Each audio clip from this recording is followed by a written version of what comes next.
এক ইহুদি কিশোর বিশ্ব ইসলামের খেদমত করতে, ইহুদি ছেলে আমার নবীর খেদমত করতো, তারা ছিল নবীর প্রতিবেশী। তো অনেকদিন হয় ইহুদি ছেলেটা আসে না। বিশ্বনবী খোঁজ দিলেন ঘটনা কি, একটা ইহুদি ছেলে না আমার খেদমতে আসতো, ছেলেটা কই? খোঁজ নিয়ে জানলেন ছেলেটা অসুস্থ। বিশ্ব ইসলাম ওই ইহুদির বাড়িতে চলে গেলেন ওই ছেলেটাকে দেখা করার জন্য, ভিজিট করার জন্য। সুবহানাল্লাহ পড়বেন না? গেলেন, যে দেখে ইহুদি ছেলেটা মুমূর্ষ, যান যান যায় যায় ভাব, বিছানায় পড়ে আছে, তার বাবা দাঁড়ানো।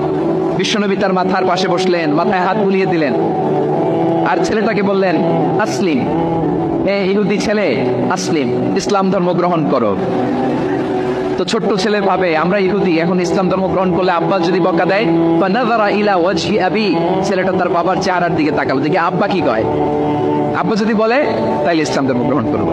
ইহুদি ছেলেটা তার বাবার দিকে যখন তাকালো, ওর বাবা বলে আতিয়া আবুল কাসিম, আবুল কাসিম যা বলে তাই করো। আবুল কাসেম হচ্ছে বিশ্ব ইসলামের একটা কুনিয়া, কুপনাম। আমার রাসূলের বড় ছেলের নাম ছিল কাসেম। যেমন দেখবেন আমাদের এলাকায় কারো ছেলের বড় ছেলের নাম যদি হয় আব্দুল্লাহ, এরা আব্দুল্লাহর বাপ বলে ডাকে। কারো বড় মেয়ের নাম যদি হয় ফাতেমা, এরা কি ডাকে? ফাতেমার বাপ বলে না? তো বিশ্ব ইসলামের বড় ছেলের নাম ছিল কাসেম। ইহুদি বাবা বলল আতিয়া আবুল কাসেম, আবুল কাসেম যা বলে তাই শোনো, মানে মোহাম্মদ যা বলে তাই শোনো। এই কথা শুনে ছেলে সাহস পাইছে, ছেলে আবার পড়তে আরম্ভ করলো আশহাদু আল্লাহ ইলাহা ইল্লাল্লাহ ওয়া আশহাদু আন্না মুহাম্মাদার রাসূলুল্লাহ, পড়েন আল্লাহু আকবার। বিশ্বনবীর আহ্বান শুনে ওই আহ্বানে সাড়া দিয়ে ইহুদি ছেলে শাহাদা পড়ে মুসলমান হয়ে গেল। তার হৃদয়টারে ঈমানের নূর দিয়ে আলোকিত করে দিল কে?